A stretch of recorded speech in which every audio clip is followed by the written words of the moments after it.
Hello, if you are watching this video, you have probably experienced the ultimate pain, the feeling of being tricked in love.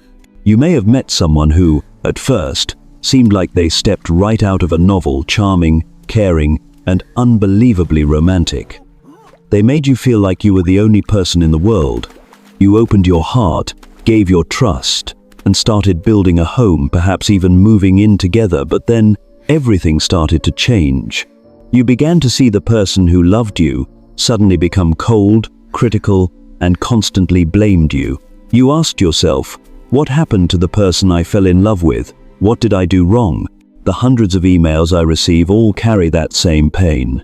One person shared, "He made me believe I was too sensitive, to the point where I started doubting my own memory."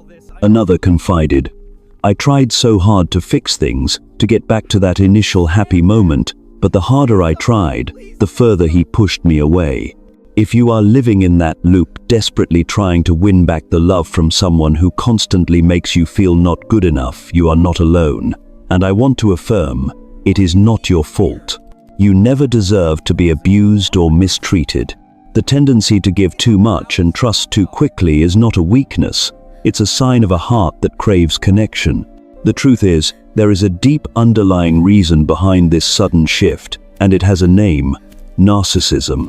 It's a complex issue, but at its core, it revolves around the imbalance of power and self-centeredness in a relationship. In this video, I will not only name the 7 red flags to help you identify a narcissist right from the initial love bombing stage. More importantly, I will help you find the solution: how to stop blaming yourself, how to learn to prioritize your own safety and respect, and how to bravely step out of that cycle of manipulation. You deserve peace. Consider this video a reminder that you are the main character of your own life.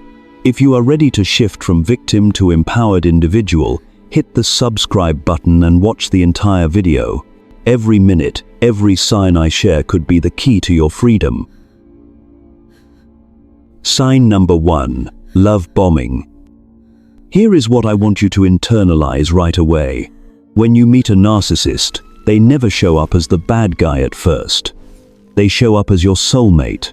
They are master actors who know exactly how to charm, compliment, and make you feel as if you are the only person in this entire world. Do you recognize this? Within the first few weeks or months, everything moves too fast, too intensely. They say things like, "You are my soulmate, I've been searching for you my entire life," or "We have a connection like no other." It feels like you are living in a classic, passionate love at first sight story, doesn't it? This is the doorway the narcissist uses to enter your life. They perform love bombing because they have one singular goal: to manipulate and control you. They need you to trust them completely and drop all your defenses. Pay attention to the pace of this relationship. Do they try to isolate you from the people who love you, your family or friends? They do it subtly. "I want to spend every waking moment with you," or "You don't need to go out with them, we have each other." Gradually, you start funneling all your energy, focus, and admiration onto them. And the unfortunate thing is, we are wired to respond to this intense attention. If you have ever felt unloved or abandoned in the past, these grand gestures and constant attention will temporarily heal those old wounds. They make you feel, finally, I have earned the love I deserve. But here is the bitter truth. Once the love bombing reaches its peak, and once they are sure you are hooked into this cycle, you will see a sudden and terrifying shift. The mask drops. They will begin to criticize you, use gaslighting tactics, making you doubt your own reality, and create a noticeable power imbalance. Suddenly, everything is your fault. It is the very love bombing that leaves you most vulnerable. Because you tasted that perfect love, you will do anything to try and get the relationship back to that initial idealization phase. I want you to ask yourself, is this intensity healthy? The first and most critical solution is, slow down. No matter how amazing they make you feel, learn to set boundaries early on. A healthy relationship takes time to grow. If someone says they love you after 2 weeks, I am skeptical. I want you to look at the actions, not the words. Take time to understand their character, not their performance. Remember, you deserve genuine, steady love, not a fireworks show that disappears instantly. Sign 2. The inflated ego and excessive need for admiration. If love bombing was the bait, then this second sign is the person's true nature, the inflated ego and the excessive need for admiration. I need you to accept this truth. These are not normal traits of a confident person. These are the major red flags of someone who is profoundly insecure and needs your adoration as a lifeline. It is one thing to be proud of your accomplishments. It is an entirely different matter when they steer every conversation back to themselves and elevate themselves by putting others down. Are you exhausted from constantly hearing about their grandeur? If every time they speak, they exude a vibe that suggests they are superior to you, it's because they genuinely believe it. And if they are superior, that automatically makes you inferior in their eyes, meaning your opinion and feelings simply do not matter. This is why you constantly feel tense, unsure if they will punish you for daring to speak up. Let's not mistake arrogance for healthy confidence. Arrogance and excessive self-importance are poison that kills any genuine connection. A crucial clue to spotting them is to analyze their speech. Listen closely. You will find a pattern. Nothing is ever their fault. They are always the victim. Everything that happens is unfair to them. Try asking them about any past relationship. You will find that every single one ended only because the other person was terrible. I warn you, the way they talk about their ex is exactly the way they will talk about you someday. This blame-shifting behavior stems from their crippling insecurity. They cannot take responsibility for anything because in their fantasy world, admitting a mistake means they are flawed, which shatters their superior image. Mistakes are not allowed to exist within the persona they have constructed. Therefore, they will never admit fault and will never apologize genuinely. And when they do offer an apology, it is always framed as reverse blame, gaslighting. I'm sorry you can't take a joke. Well, I'm sorry that you feel that way. Or the classic, okay, I'm sorry, stop living in the past.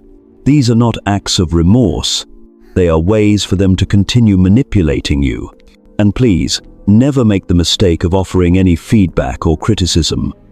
I guarantee they will erupt in rage. This reaction is not a tantrum, it's a punishment, verbal or otherwise, to ensure you never dare to do it again. Pay attention to their reaction.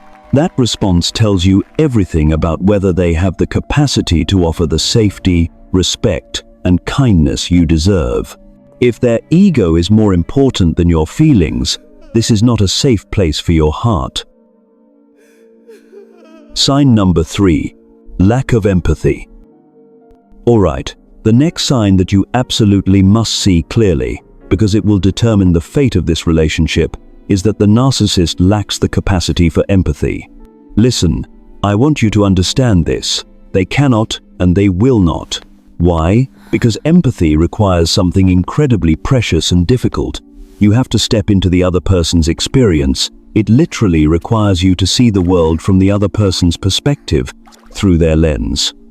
And the narcissist will never see the value in having to do that. In their minds, that is beneath them. Empathy and emotion are a waste of their time. Sadly, that means your emotions are also a waste of their time. And if you are truly serious about creating the conditions for success and safety in your love life, then I have to say this: you cannot date someone who lacks empathy. I believe this may be the most important thing you should look for when choosing a new partner. Try this scenario. They have everything else. They are smart, funny, good-looking, they say all the right things to you, and they do nice things for you, but you see through their words and actions that they are emotionally invalidating and incapable of empathy. If that is the case, I promise you, there is a 100% chance that relationship is going to fail and end in heartbreak. A person unconcerned with empathy is also unconcerned with the things that create relational depth. They do not care about humility, genuine intimacy, vulnerability, emotional safety, or resolving conflict in a respectful, healthy way. And believe me when I tell you that those things are absolutely necessary for any relationship to survive, thrive, and move toward long-term commitment. And when those core elements are stripped away, all you are left with is a relationship that has no depth. It's superficial, isn't it? And it is this very superficiality that makes it easy for them to discard you and move on to someone else quickly, without a second thought. Why? Because you were never truly bonded at the deepest level, the emotional level. They will say things like, "Why are you being so sensitive? I didn't know you were so dramatic." They are invalidating and dismissing your pain. Pay attention to the moment you share your sadness, frustration, or insecurity, and instead of listening or comforting, they make it about them or flip the blame back onto you. This is the point where you need to stop giving them unconditional allowances. A lack of empathy is not a minor imperfection. It is a warning sign that this person does not possess the capacity to love you correctly. If you stay, you are agreeing to a contract that you cannot win. Sign number 4, self-centeredness. Let's confront a difficult truth. Sign number 4, which is self-centeredness. I want you to take off the rose-colored glasses and see clearly. The narcissist's core identity is being the center of the universe, and this self-centeredness is a terminal illness for any relationship based on equality. This is what hurts you the most. They absolutely will not compromise with you, even on the smallest matters. You wonder why they are so rigid. Because in their minds, they are entitled to priority. They deserve all the admiration. They deserve to do whatever they want, and you have no right to interfere. Yet, while they demand absolute entitlement, they are quick to criticize or dismiss you when you simply ask for the bare minimum of consideration, a thoughtful act, or even a simple word of acknowledgement. This is a cruel and illogical double standard. They are not just selfish. They need you to feel small and deficient so that they can feel magnificent and important. I want you to name it clearly. That is emotional abuse. The problem is, this type of person matches incredibly well with you, the selfless one. Be honest with me. Are you the person who constantly sets your own needs aside to serve the relationship's peace? Do you frequently swallow your real feelings because you know speaking them will only trigger another conflict? If you nodded, I have to tell you this because I love you, and I have walked this path. That is not love. That is not safety. Your feelings and needs are not a burden, they are your foundation. You deserve a person who considers prioritizing you to be a given. You deserve someone who genuinely cares about whether you feel safe, respected, and loved. This is not asking for perfection, it is the minimum level of human decency. So, be extremely cautious of the fairy tale that you can change them with your love. Be wary of trying to heal a person who has decided they are not sick, and be deeply aware of the toxic belief that you need them to feel whole or worthy. The most dangerous part of seeing these signs is not the recognition, but what will you do with this truth? Because the biggest fear is loneliness. For so many of us, we are trapped by the feeling of, I am incomplete without them. We only feel valuable when they grant us validation. The most painful line I ever heard was, I know they were the one who broke me, but I feel like they are the only one who can put me back together. Do you hear that? That is the voice of trauma and dependency. You must find your completeness and worth from within, because if you keep seeking it from a person whose sole job is to tear you down, you will be perpetually stuck in this cycle. Sign number 5, chronic dishonesty. Alright, the 5th warning sign is an issue of honesty. To put it plainly, narcissistic partners are habitually dishonest individuals. You know deep down something is misaligned. Your gut tells you there's deceit, yet you lack tangible proof. And when you voice your anxieties, they will entirely invalidate your concerns. They label you paranoid, assuring you that you are imagining things. Then, when you finally uncover the concrete evidence you were seeking, they immediately shift the narrative, accusing you of overreacting to a trivial matter. Do you recognize that this is a battle you can never win? They will employ every tactic to discredit you if you permit it. Your imperative is to realize this person is fundamentally untrustworthy. I am expending energy trying to force their confession of wrongdoing. That approach is quite clearly futile, isn't it? I communicate daily with individuals struggling with dishonest partners and constant deceivers, and many of them are still justifying forgiveness. Because I value your peace, I must insist. You must define your threshold for tolerance. You must identify your non-negotiable boundaries, which red lines are strictly forbidden to cross, and, critically, what your decisive action will be when they are breached. If you fail to establish your own benchmark, others will attempt to do it for you, and they will not prioritize your protection. Yes, this is immensely challenging, but sometimes we must accept the grief for the loss of an unsafe dynamic and stop extending trust to those undeserving of it. For any partnership to flourish, it demands mutual respect, fidelity, and emotional security, correct?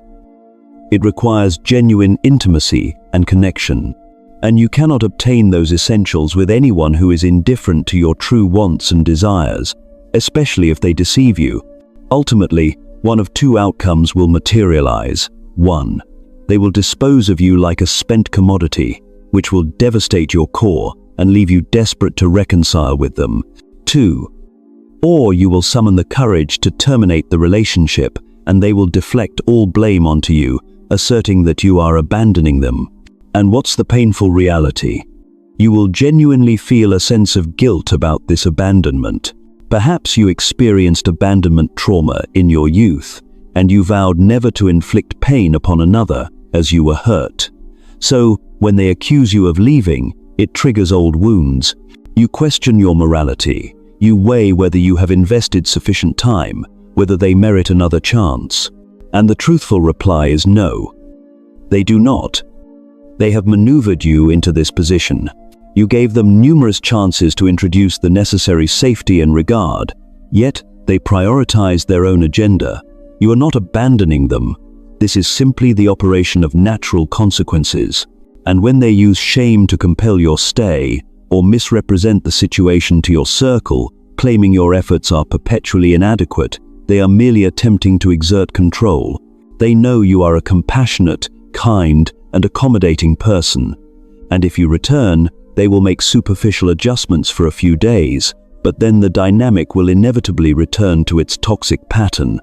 I am not suggesting that this confrontation is not profoundly difficult and sorrowful.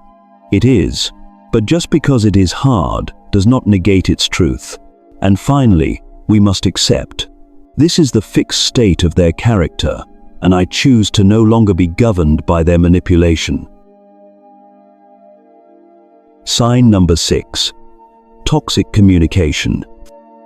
We've covered 5 signs, and now we arrive at number 6, the way they communicate with you. This is where we need to face the truth, however painful it is. I want to talk to you honestly. How they speak to you reveals everything. Are you constantly facing someone who loses their temper and yells? Someone whose words consistently belittle, disdain, and call you names that cut deep? Someone who looks at you with sheer contempt?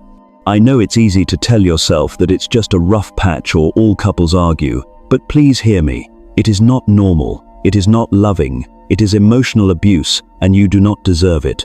The narcissist's sole purpose is to control and manipulate you. Therefore, they will act like a bully. They use harsh language to punish you if you dare to speak up or push back. Have you noticed that the relationship only has a false peace when you are silent and subservient? They know you desperately want connection, so they weaponize the silent treatment as a tool of manipulation, forcing you to cave in and apologize even when you did nothing wrong. It gets worse. They will intentionally lure you into a fight because they feed on your emotional reaction. That reaction is the supply of importance they crave. They know exactly how to push your buttons with their dominating, aggressive communication. You must understand, you cannot win this game. You are trying to fight with kindness and respect while they are fighting to win at all costs. They will poke, provoke, and exploit your weaknesses until you erupt out of sheer exhaustion. And when you do explode, they play the perfect victim. Wow, look how toxic you are. See what you just did. I'm so lucky I put up with this. Then they go tell everyone. And sadly, the story they tell is true, you did explode. This is why you start wondering, am I the narcissist? Let me reassure you, no, you are not. The truth is, your mind is screaming what your heart won't admit, that this environment is unsafe and you need to get out. That angry reaction is not your nature. It's the exhausted response of a system under constant abuse. Do you react this way with anyone else?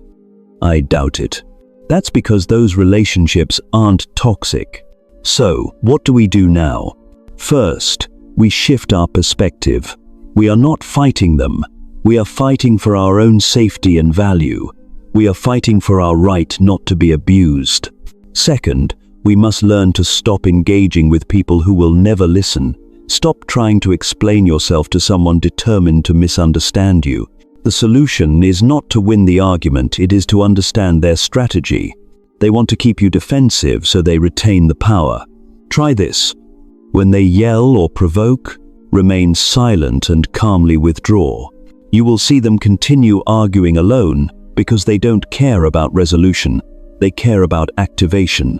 Finally, set absolute boundaries around yelling, contempt, and name-calling. Remember, you are valuable and deserve to be treated with respect and kindness, even during conflict. Ask yourself, have they ever genuinely cared about my feelings? Or do they always get defensive and lash out? If the answer is no, then why are we still doing the thing that has never worked and expecting a different outcome? Sign number 7, contempt. And here is the final sign, number 7, contempt. This is the ultimate blow. The core goal of the narcissist is to dismantle you on every level. They need you to feel inferior so they can feel elevated. So, they will directly call you names. They will tell you you are stupid or worthless. They will completely invalidate your experience. They dismiss your concerns with condescension. You are overreacting. You are too sensitive. You will see the eye rolling, the mockery, and the mimicking of your tone. Relationship experts confirm contempt is the most potent poison that erodes love. And I must be clear, contempt is the native language of narcissistic individuals. You must recognize and refuse it. But the hardest thing is not seeing these red flags. It is how we respond to them when they appear. I understand this deeply. When you grew up with emotional neglect and were trained to believe you didn't deserve worth, building self-respect is incredibly challenging. This leaves you vulnerable and susceptible to accepting toxicity. When you lack clarity on your inherent value and carry the weight of shame, remember, guilt is about what you did, but shame is about who you are. I am a bad person. If you had unhealthy role models for love in the past, you are likely to repeat and attract similar patterns. I want to tell you with all sincerity, you cannot find healing externally until you initiate the healing within yourself first. It sounds counterintuitive, but it's the truth. If you haven't processed those core wounds and believe you aren't worthy of respect, then even if you meet the right person, you will push them away, because their genuine kindness and selflessness feel threatening. Becoming the right kind of person for healthy love involves self-compassion, protecting your inner child, forgiving yourself for past choices, and intentionally moving toward emotional maturity. This doesn't guarantee you won't be hurt, but it gives you a firm framework for what you deserve: respect, warmth, and the ability to have a discussion without destruction. You deserve someone who cares when they accidentally hurt you. You deserve someone who encourages your emotions, not punishes them. And even if this relationship fails, you will still feel whole because you are not looking for them to complete you. You will feel empowered by saying, "This doesn't meet my needs," instead of trying to force it to work. That is courage, and that is healing. That is what I want for you. Thank you so much for listening and joining me.